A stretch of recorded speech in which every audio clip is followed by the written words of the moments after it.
Quante volte vi è capitato che volevate fare qualcosa? Avete provato a chiedere a qualche vostro amico di farla con voi? Questo dice che non può.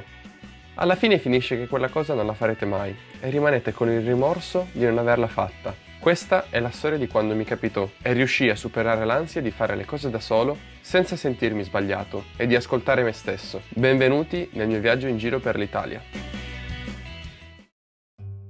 Siamo nell'estate 2022. Già a giugno avevo finito l'ultimo esame del primo anno di università e fino a settembre sarei stato libero. Non volevo più partire come animatore, perché avrei voluto provare nuove esperienze, anche se non sapevo cosa. Un fatto interessante era che da quando mi ero tagliato i capelli per il primo giorno di Eurovision, decisi di non tagliarmeli più. Di solito ero pelato, ma volevo vedere come fossi con i capelli lunghi. Le mie giornate le trascorrevo guardando serie TV, andando in palestra, facendo delle attività con i miei amici, che però in quel momento erano tutti in sessione per gli esami. Andammo a fare i go-kart, era la prima volta per me, arrivai addirittura terzo. Un giorno passai la giornata in coda per il concerto dei Pinguini Tattici Nucleari. Il concerto era alle 9:30 di sera e io mi misi in coda già a mezzogiorno per essere in prima fila e ci riuscì, e c'erano delle volte che ridevo perché il cantante mi guardava mentre dedicava delle canzoni d'amore. Un altro giorno poi facemmo anche una gita a Gardaland e io, che sono un fanatico delle foto, ci facemmo inviare tutti i momenti nelle giostre. Fare le giostre in 15 poi era divertentissimo. Un paio di giorni li passammo poi a fare foto e video per una nostra amica appassionata di cinema e rappresentammo Mamma Mia e Harry Potter. Passai anche 3 giorni in tenda per un campo organizzato in memoria dei partigiani al Col del Lis. Passai bellissimi momenti, ma sentii che avevo bisogno di fare un'avventura che davvero mi insegnasse qualcosa e mi facesse provare emozioni nuove. E fu lì che decisi che avrei voluto fare un viaggio girando l'Italia, con giusto uno zaino in mano. Un italiano che non aveva mai visitato Roma, Bologna, Firenze. Era scandaloso, perciò dovevo rimediare. Chiesi a qualche amico se volesse venire con me, ma nessuno volle venire. Per qualche settimana allora non partii perché non trovavo nessuno con cui andare. A un certo punto, a inizio agosto, realizzai che non avevo bisogno di andare con qualcuno e che sarei potuto partire da solo. Se no avrei aspettato troppo e forse non ce l'avrei mai più fatta. Ero anche quasi contento di farlo da solo, per godermi appieno un'avventura senza dipendere dalle necessità di un'altra persona. E il 5 agosto partì quindi per il mio viaggio di un mese, senza sapere che giri avrei fatto, quali tappe fare, ma solo che volevo andare avanti. I soldi per il viaggio li guadagnai durante l'anno facendo il cameriere in un ristorante, quindi non avevo neanche il pensiero dei miei genitori che mi dessero soldi o che li usassi male, visto che erano i miei, ma sicuramente cercavo di risparmiare sugli hotel, sul cibo, sugli spostamenti, senza però farmi mancare nulla. Nello zaino avevo qualche canotta, pantaloncini, roba per lavarmi, caricabatterie e un secondo cellulare, da usare per la musica, Google Maps e per rintracciare le fontanelle per riempire la mia borraccia d'acqua, e guardavo su un sito internet dove le mappava tutte. Avevo delle città che avevo in mente visitare, ma non avevo intenzione di programmare tutto in anticipo. Sarei andato in un posto, visitato, provato più cose possibili e mangiato più che potessi, e poi quando mi sarei stufato avrei preso il pullman e sarei andato alla prossima città. La prima tappa fu Milano. Non sono di Milano, non sono neanche di Lodi, ma ho tanti amici che sono tutti idioti. Per il primo giorno mi svegliai molto presto perché avevo il pullman alle 7 a Torino. Volevo partire il prima possibile per non sprecare neanche un attimo di questo viaggio. E quindi arrivai alla stazione di Lampugnano e presi l'abbonamento di 3 giorni per la metro, siccome con quella potevo spostarmi ovunque volessi, al contrario di Torino che c'è solo una linea. Il primo monumento che volevo visitare era il Duomo. L'avevo già visto, ma dovevo iniziare con questo monumento perché era la primissima tappa.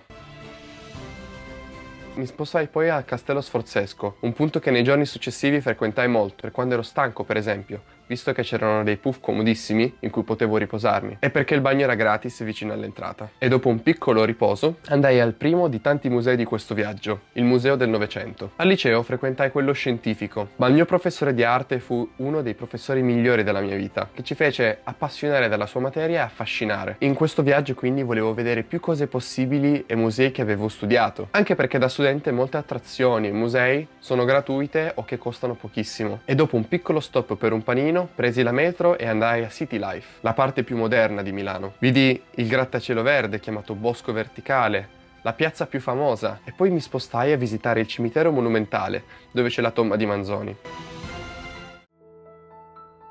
Alla sera volevo vedere il Duomo con il cielo stellato e poi andai in una trattoria a mangiare tipico milanese. Fu la prima volta che mangiai in un ristorante da solo. Fu strano inizialmente, ma mi guardai il mio Masterchef alle cuffie e tutto passò tranquillamente. La cosa incredibile di viaggiare da soli è che puoi fare letteralmente quello che vuoi, quando vuoi farlo e come vuoi farlo. Quindi quando avevo fame mangiavo, quando avevo sonno andavo a dormire e quando volevo spostarmi mi spostavo, indipendentemente dall'orario. Infatti finì che andai a dormire alle 8:30 perché ero stanco morto. L'appartamento era in una zona abbastanza brutta di Milano e tornarci la notte non era ideale. Lo trovai su Airbnb e lo affittavano due ragazzi dall'India che affittavano un letto.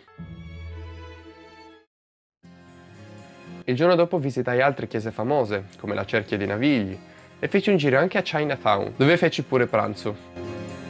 Un altro monumento che dovevo assolutamente vedere era il Medio di Cattelan, a Piazza degli Affari. In quel momento però iniziò un periodo brutto per me. I miei piedi mi facevano malissimo perché avevo camminato troppo. Non avevo nessuno con cui farmi aiutare e sentii la voglia di ritornare già a casa. Era appena iniziata l'avventura e già stava per finire. Feci qualche giro per le vie ed entrai in un Decathlon. Lì comprai dei sandali bruttissimi, ma utili e comodissimi per questi tipi di viaggi dove si cammina tanto. E lì fuori comprai anche una bandana, visto che il cappello che avevo prima mi faceva scambiare per un tedesco e ogni volta che una persona mi fermava pensava che venissi dalla Germania.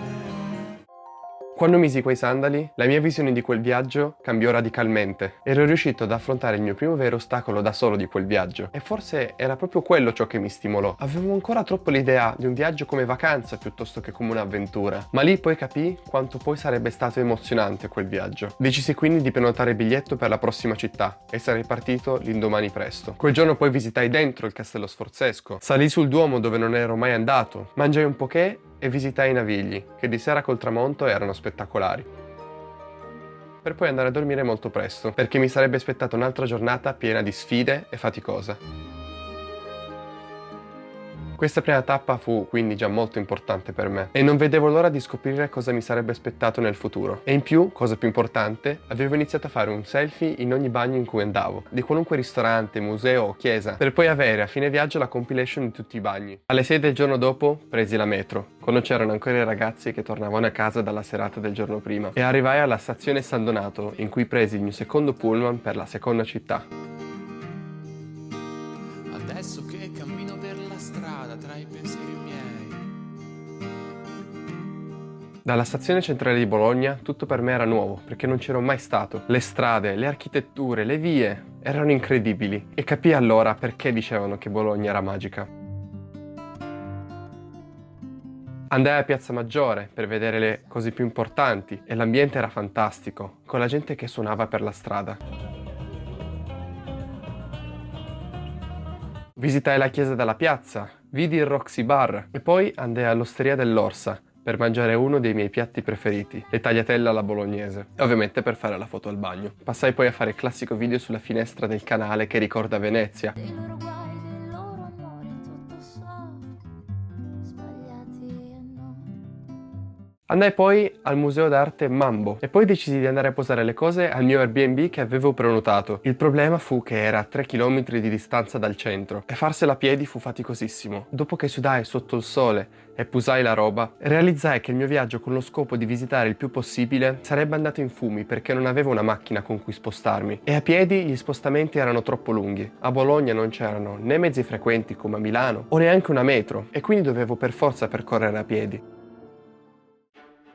Fu in quel momento che realizzai qualcosa che cambiò completamente la mia vacanza. Non ci avevo mai fatto caso. E quando mi accorsi che potevo usare le bike sharing in giro per la città, tutto cambiò. Costava solo 10 euro al mese e avevo a disposizione una quantità di biciclette illimitata, poiché potevo usarne una al massimo fino a 2 ore, ma a scadenza delle 2 ore potevo semplicemente cambiarla. Anche se però non erano elettriche, dovevo pedalare. Se il giorno prima capì che un'avventura è piena di ostacoli ed è proprio quello il bello, la sfida di trovare la soluzione e venirne a capo in qualche modo. Quel giorno, con la scoperta della bici, mi sentii che da quel momento potevo conquistare il mondo, che nulla mi avrebbe mai fermato.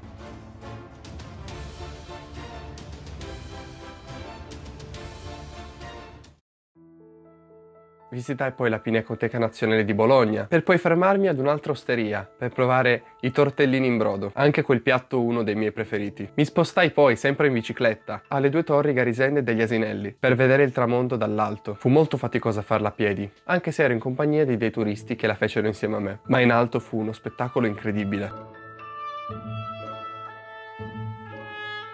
Passai poi la serata a passeggiare nel centro storico, che la sera è magico, e poi andai a dormire alle 9:50, anche perché poi il giorno dopo sarei partito per la prossima città. La mattina successiva visitai solo la Galleria Cavour, il Museo Civico Archeologico e il Porto del Pavaglione. Biciclettai poi verso il centro storico dove mi aspettava il mio secondo pullman, per la terza tappa di questo viaggio incredibile.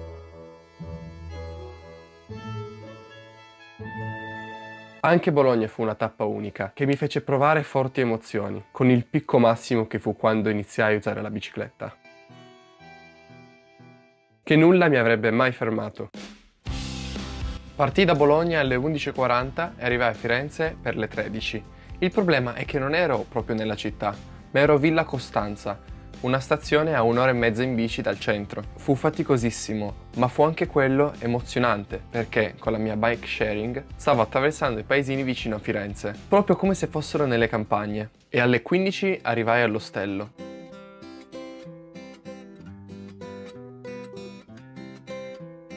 Era molto tardi, ma trovai un ristorante dove mangiare, visto che non avevo ancora pranzato, e mangiai le tagliatelle al ragù di cinghiale e una zuppa con le interiora. Quest'ultima che in realtà non mi faceva impazzire. Passai del tempo a visitare da fuori i luoghi più famosi di Firenze, come Piazza della Signoria e gli Uffizi. Quel giorno i musei erano tutti pieni. Passai al Ponte Vecchio e poi mi feci delle foto con le chiese più famose che avevo studiato. Avevo anche il piazzale Michelangelo da vedere, anche se era abbastanza in alto e sarebbe stata dura. Feci tutta la salita di diversi chilometri in bicicletta, pensando che anche questo ostacolo doveva essere affrontato col massimo dell'energia, per poi realizzare che forse sarei potuto andare a piedi e che avrei faticato meno. Ma ormai era troppo tardi. Ero stanco morto, ma la vista da sopra con un mezzo tramonto fu spettacolare.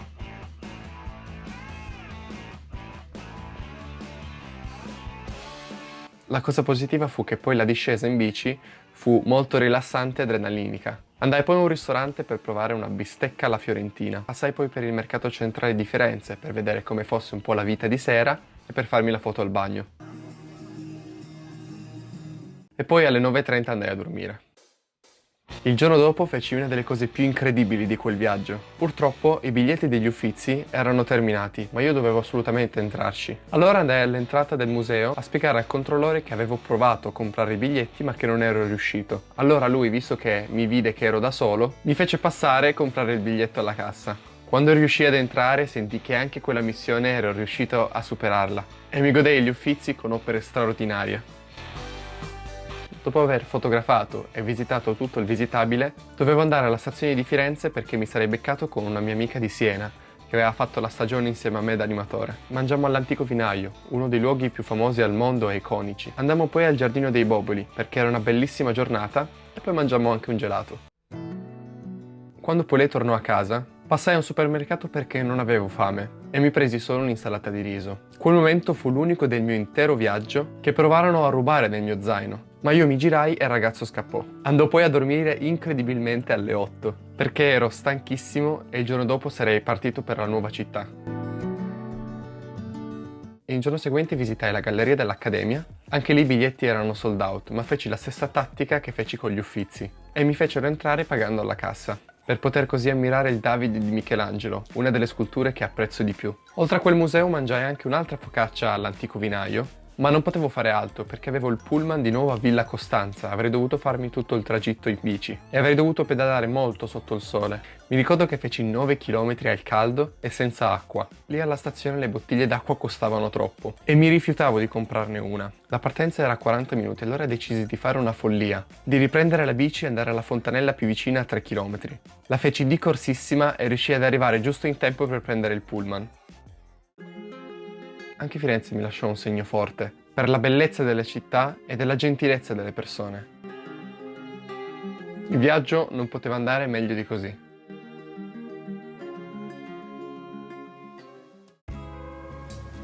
Già dal viaggio in pullman non prometteva bene. In lontananza si vedeva una tempesta e io dalla stazione avrei dovuto raggiungere l'ostello. Quando arrivai alla stazione a Roma Tiburtina non c'erano fermate della metro e avrei dovuto fare 4 km per raggiungere l'ostello. Il problema fu che quella zona non era al massimo e c'era solo una bicicletta, ma che non appena ci salì sopra la ruota dietro scoppiò e dovetti proseguire a piedi. Nel frattempo la tempesta arrivò e io ed ero pure senza ombrello. Dopo 40 minuti finalmente trovai un'altra bici e feci i restanti 2 km in bicicletta per posare lo zaino e comprare un ombrello e girarmi poi un po' Roma tranquilla. Per fortuna quando arrivai la tempesta era finita e mi potei godere la città tranquillo e meravigliarmi nella fantastica capitale.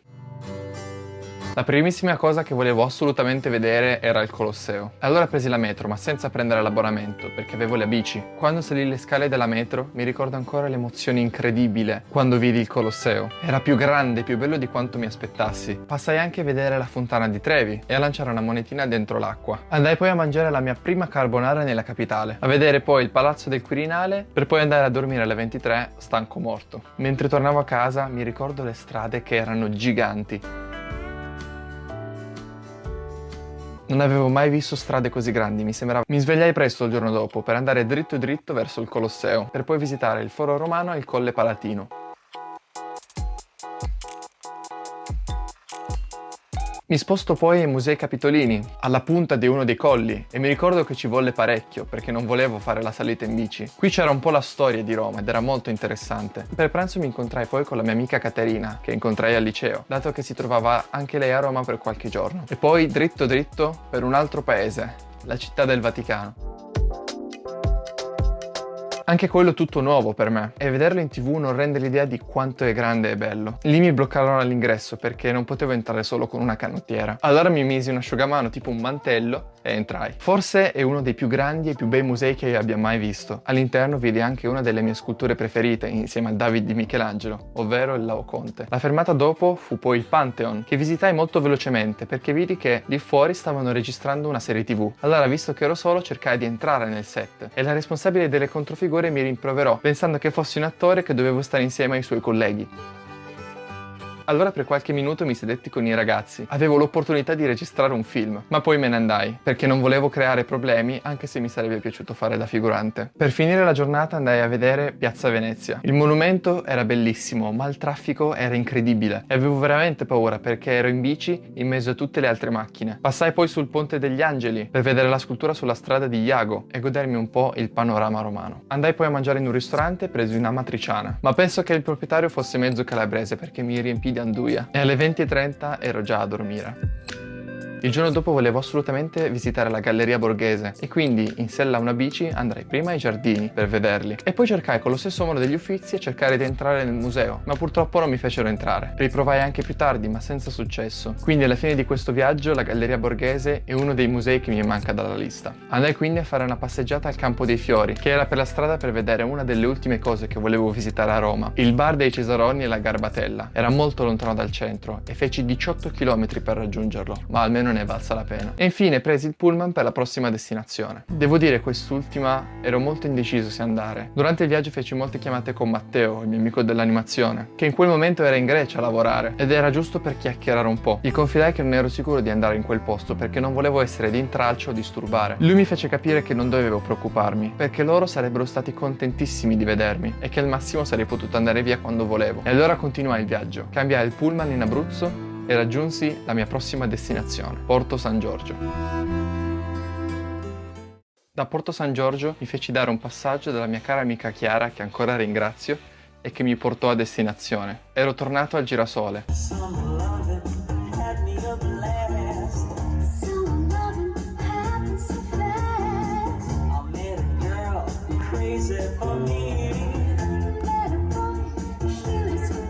Uno dei posti in cui conservo ancora 1000 ricordi, emozioni, avventure, cose imparate. Ed era una delle tappe a cui tenevo di più per quel viaggio. Non perché volessi fare l'animatore, ma ci tenevo a rivedere le persone a cui tenevo. Ci furono inoltre enormi cambiamenti. Beppe aveva aperto un'agenzia tutta sua. Piazzo era diventato capo animazione e rividi molti animatori dell'anno passato diventare ancora più bravi. Era bellissimo vedere un ambiente così bello e pensare di passare un paio di giorni con loro mi riempiva il cuore.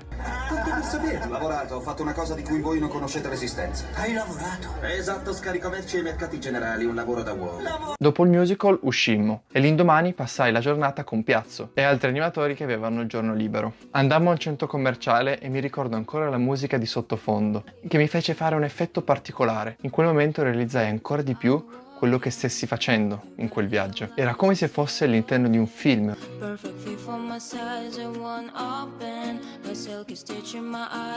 Il giorno dopo poi mi diedero una notizia. Piazzo era malato, non era Covid, ma visto che era quello il periodo, mi chiesero di sostituirlo per qualche giorno. Sentii che dovevo dire di sì, perché lì avrei potuto dare un vero punto di fine e un lieto fine alla mia storia nell'animazione, senza errori e senza rimpianti. Da un'idea che sarei stato 2 o 3 giorni per un saluto, mi mise a lavorare per una settimana.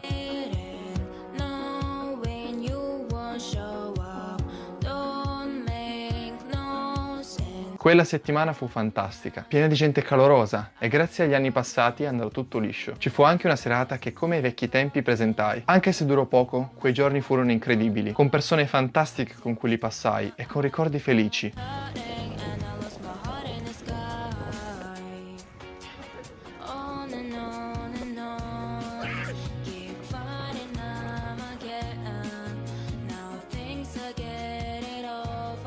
Un ultimo ricordo però doveva essere la mia gelateria preferita, che ho ancora nel cuore e spero di ritornarci, il Pelacani. Si concluse qui la mia esperienza al girasole e lo dico, non poteva concludersi in modo migliore.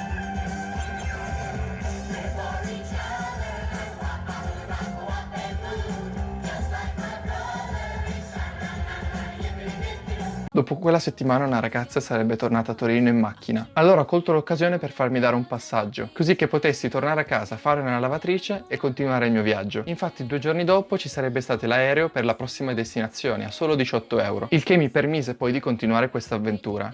Ma prima di partire feci una delle mie pazzie. Con i miei amici Lorenzo e Gaia andammo al Lago Maggiore per fare la zip line.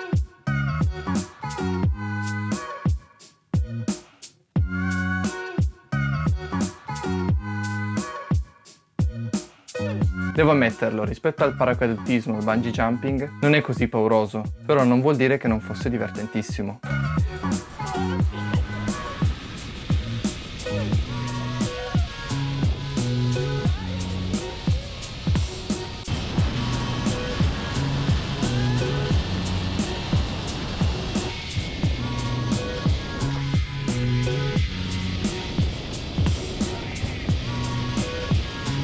Io poi paura ce l'avevo comunque e volli stringere la mano di Gaia per tutto il tempo.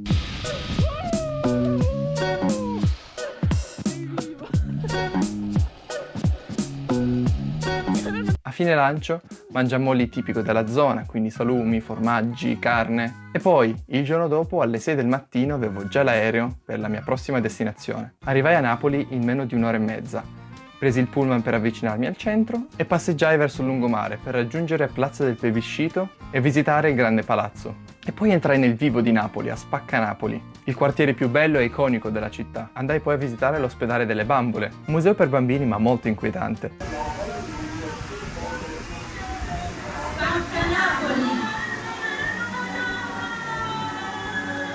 Poi il Museo d'Arte Contemporanea, uno dei più brutti musei che abbia mai visitato. Il motivo è che io amo l'arte, però non riesco a capire l'arte contemporanea e quindi non riuscii ad apprezzarla quanto avrei potuto. Poi andai a fare una foto al murales più famoso di Napoli, quello con Maradona. E visto che erano le 10:30 e avevo fame, iniziai con una bella pizza fritta. Mi misi a mangiarla a fianco del tipo che la preparò e iniziamo a chiacchierare un po' parlando del tempo e di altre cose. Poi mi spostai in altre chiese famose per visitarle e poi andai a provare qualcosa di tipico napoletano, la pasta con le patate. Di pizze ne avrei volute provare tante, però volevo iniziare con qualcosa di più insolito e particolare. Dopodiché posai il mio zaino in ostello e mi diressi per l'ultimo turno dei gruppi per la Napoli sotterranea. A mio parere è uno dei posti più belli di Napoli. Andammo fino a sottoterra, molto profondi. Addirittura in alcuni punti dovevamo passare in passaggi strettissimi senza luce e vidi i nascondigli dei soldati in guerra, per esempio. A fine del tour era il momento di provare una pizza napoletana. Andai quindi alla pizzeria Donna Sofia, che era la più vicina, e mi innamorai di quella pizza. Di solito quelle di mio padre sono le mie preferite, ma queste qua avevano qualcosa nel pomodoro e nella mozzarella che le rendevano uniche, quasi a livello di quelle di mio padre. E poi alle 21:30 andai a dormire. Per il mio ultimo giorno a Napoli feci colazione e andai a visitare il Museo Archeologico Nazionale di Napoli, forse uno dei musei più famosi della città.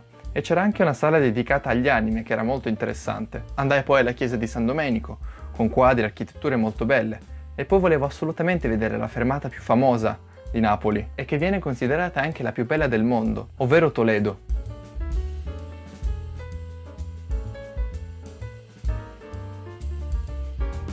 Sembrava tutto così futuristico, così bello. Presi poi il pullman per visitare un museo gigantesco, un po' in collina, che dava una vista spettacolare dalla città. Penso si chiamasse il Museo di Capodimonte. Feci poi la mia ultima visita al Museo dei Cumani, con tutta la storia di San Gennaro, e alle 16:30 ero stanchissimo. Non avevo più voglia di camminare. E allora andai a vedere i Minions al cinema, con la sala piena di ragazzini che parlavano e ridevano per tutto il film. A fine film poi andai a mangiare un piatto di mare, per poi partire per la mia ultima destinazione di quel viaggio incredibile. Solo dopo quel viaggio capii la vera bellezza di Napoli ed il vero calore delle persone. Sono grato anche di questa tappa che mi insegnò di non avere pregiudizi affrettati sulle persone e di apprezzare anche ciò che non è simile a quello di cui vivi sempre.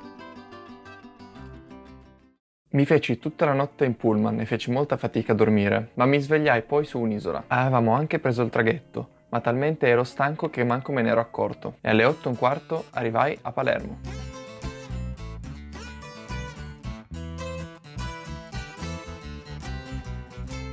Dopo una veloce colazione, la prima cosa che feci fu girarmi il Ballarò, il mercato più famoso della città, e già mi innamorai degli odori, delle sensazioni che quelle vie mi davano.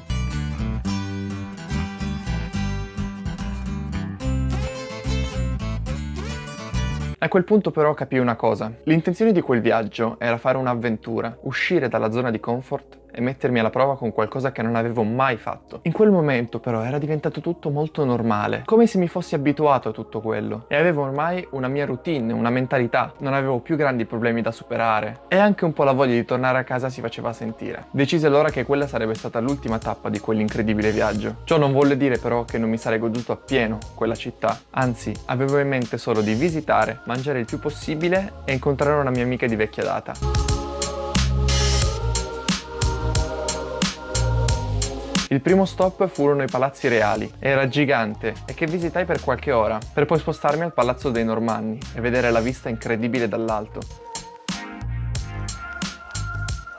E iniziai quindi il mio tour gastronomico con una bella arancina, buonissima, che costava pure poco. Poi il tempo di imbucarmi in un matrimonio siciliano, con tutta la gente che faceva foto, video, che cantava, e mangiai anche un panino con la milza e un cannolo siciliano in uno dei posti che lo fanno meglio di tutta la Sicilia. Il tempo poi si fece un po' brutto, allora mentre stavo camminando verso il lungomare, mi fermai in un camioncino che vendeva le stighiole, uno street food siciliano che avevo visto per la prima volta a MasterChef, che era buono, però non era proprio il massimo. Era poi il tempo di mangiare al ristorante e provai una vera pasta alla norma. Feci poi un giro per le vie e visto che avevo dormito poco, alle 8:10 andai già a dormire.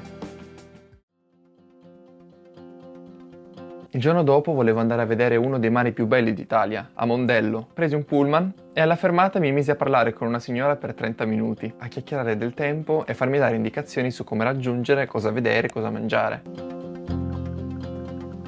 Lì il panorama era incredibile, quasi magico. Il mare super mega trasparente. A parte il bagno non c'era molto da fare e mi stavo un po' annoiando. Decisi allora di tornare a Palermo per le 13:30 per mangiare piatto tipico tutto di pesce. Feci un po' una passeggiata della città fino alla sera quando incontrai poi la mia amica.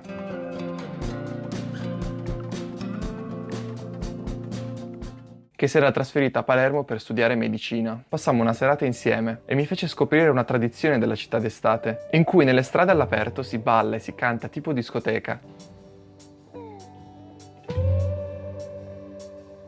Quel clima di festa era la perfetta conclusione di quel viaggio. Sentivo proprio che la vita fosse leggera e tranquilla.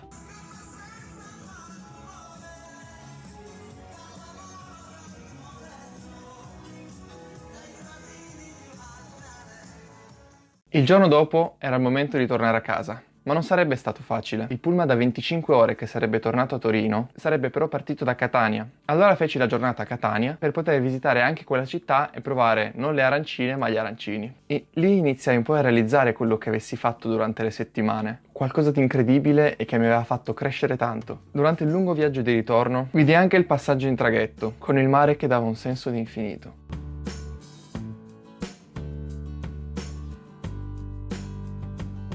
Lì nel pullman feci anche amicizia con 2 persone, uno dei quali era un insegnante che stava per tornare dai suoi ragazzi a scuola. Fu uno dei viaggi più faticosi e non auguro a nessuno di stare in pullman per 25 ore, ma anche quello la sentivo che fosse parte dell'avventura. La cosa bella è che Google Maps ti permette di tracciare tutti gli spostamenti che hai fatto. Allora io ho qui lo screen e in tutto il mese di agosto ho fatto 155 km a piedi, 3.874 ore in macchina, 142 km in bicicletta, 678 in trasporto pubblico e poi il viaggio in aereo che avevo fatto da Torino a Napoli. E in più ho mangiato in locali per 37 ore e 30 minuti, visitato negozi per 11 ore e 30 minuti, fotografato e visitato attrazioni per 162 ore e 20 minuti, sono andato in posti culturali per 35 ore e feci 5 ore di sport, penso quando ero nel villaggio turistico. Ma il viaggio non finì lì. L'ultima vera destinazione fu la mia città, che sì, conoscevo, ma non avevo mai visitato del tutto. Infatti, spesso cerchiamo di andare in vacanza più lontano possibile, perché ci sembra che tutto quello che è lontano è più bello, ma non ci soffermiamo mai ad apprezzare quello che abbiamo. Al di là che siamo fortunati ad essere italiani, ed essere circondati da arte, da cibo buono, da cultura, ma in generale capì che alla fine la felicità si trova dappertutto. Basta riuscire a guardare la realtà in un modo diverso. Visitai quindi il museo egizio, per poi andare alla mole antonelliana, ma senza salire sopra, perché non si può prima di essere laureati. Dentro la mole c'è il museo del cinema, uno dei miei musei preferiti in assoluto, per poi concludere con i musei reali e Palazzo Madama. Al ritorno a casa c'era solo un'ultima cosa da fare: tagliarmi finalmente i capelli. Quello fu un gesto che stava davvero a significare che volevo dare una svolta alla mia vita, ma vedrete molto presto il motivo. La mia estate però non finì in quel momento. Con Gaia, Giorgia e Matteo andrai 3 giorni in tenda alla Egueglia. In quei 3 giorni celebrai l'amicizia, lo stare assieme, l'apprezzare le piccole passeggiate e le risate tra amici, chiacchierando con la gente a caso, come ho fatto per tutto il viaggio, iniziando a parlare di cose senza senso, come il nome degli abitanti dello Sri Lanka, o con anziani per strada a parlare di gioventù. E in più la mattina che mi svegliavo sempre per primo, mi divertivo a svegliare gli altri con l'audio di Berlusconi su TikTok, che era appena uscito in quel momento. Eccomi qua, vi do il benvenuto sul mio canale ufficiale di TikTok. Una mattina, quando tutti stavano ancora dormendo, decisi di andare in riva al mare a vedere l'alba. Era un momento solo per me e lo utilizzai per pensare ai giorni appena passati.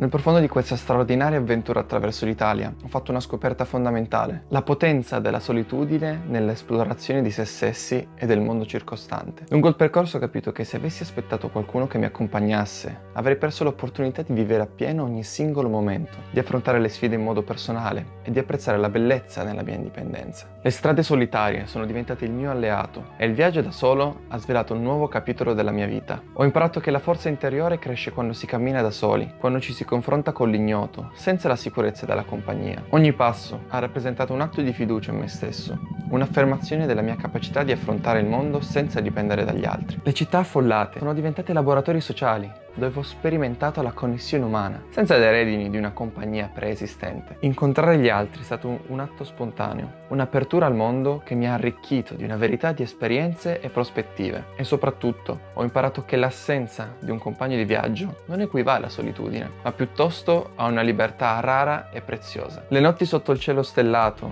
hanno acuito la consapevolezza della mia individualità in un universo vasto e misterioso. L'esperienza di contemplare la propria esistenza in silenzio ha sottolineato che il vero significato della vita si trova nelle piccole gioie e nelle tranquille riflessioni. È stato come abbracciare la solitudine come un amico anziché temerla. Le tempeste, sia meteorologiche che interiori, sono diventate prove da superare da soli, rivelando la mia resilienza e la capacità di rinascita. La pioggia ha portato non solo acqua, ma anche la consapevolezza che, anche nei momenti difficili, la forza interiore può fungere da rifugio sicuro. Ogni paesaggio attraversato, ogni sconosciuto incontrato, ogni sfida superata è ora parte integrante di una narrazione epica, scritta con il tratto indelebile dell'esperienza personale. Questo viaggio non è solo una geografia percorsa, ma un viaggio nell'anima. Invito chi guarda a intraprendere il proprio cammino senza aspettare gli altri. Che sia un viaggio o qualsiasi passione che richiami, a scoprire la forza che risiede in voi, perché solo allora potrete davvero cogliere il significato più profondo di ciò che farete.